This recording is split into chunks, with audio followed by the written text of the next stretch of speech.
Bismillahirrahmanirrahim. Teman-teman sekalian, kita akan melanjutkan membaca buku Bid'ah dan Khurafat di Indonesia yang ditulis oleh Abu Umar Abdillah, penerbit Wafa Press.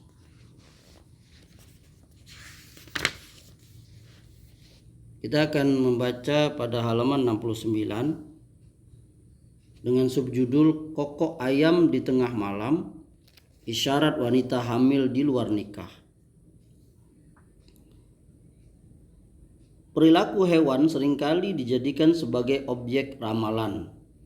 Selain cicak yang jatuh, ada pula mitos yang lain.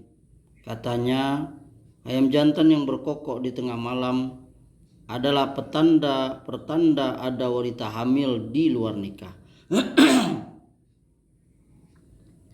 Entah dari mana dan kapan mitos ini bermula. Yang jelas sebagian masih menganggapnya begitu. Kepercayaan semisal ini biasanya terjadi karena hasil utak-atik orang terhadap perkara yang dianggap ganjil. Misalnya secara kebetulan ada kejadian yang berbarengan atau berturutan, lalu itu dijadikan sebagai rumus bahwa satu peristiwa menjadi isyarat adanya peristiwa lain. Padahal itu terjadi hanya kebetulan saja. Seperti itulah yang terjadi pada pemitosan ayam jantan berkokok ini. Umumnya ayam jantan berkokok menjelang fajar. Maka ketika ada yang berkokok di tengah malam, ini dianggap ganjil, sehingga dianggap memiliki arti khusus. Mungkin pernah terjadi secara kebetulan adanya kabar seorang gadis yang hamil di luar nikah, saat dimana ada orang mendengar ayam jantan berkokok di tengah malam. Lalu kedua peristiwa itu dikait-kaitkan, padahal tak ada hubungan antara keduanya. Ini hanyalah mitos dan khurafat.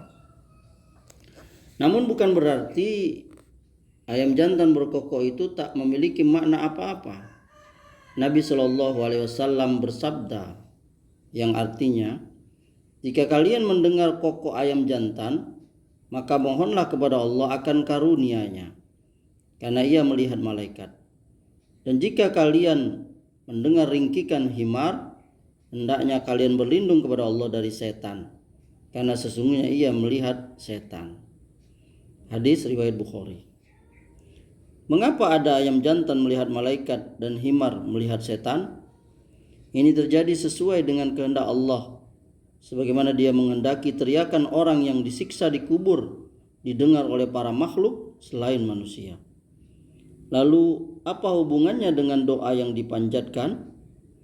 Ibnu Hajar dalam Fathul Bari, juga Al-Mubarak Furi dalam Tuhfatul Ahwazi Sarah Sunan Tirmizi menyebutkan bahwa itu mengindikasikan anjuran untuk berdoa agar malaikat mengamini doa dan istighfarnya.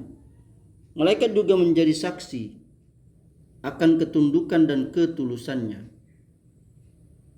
Begitulah yang dipahami oleh para ulama. Hadirnya malaikat, turunnya malaikat itu pertanda kebaikan, turunnya rahmat dan mustajabnya doa. Karenanya, sisi keutamaan Lailatul Qadar juga ditandai dengan tatanazzalu malaikatu warruh, turunnya para malaikat dan termasuk ar-ruh, yakni Jibril alaihissalam. Sebagaimana terhalangnya malaikat untuk memasuki tempat tertentu mengindikasikan terhalangnya rahmat dan kebaikan, seperti rumah yang terdapat gambar bernyawa dan anjing. Wallahu a'lam.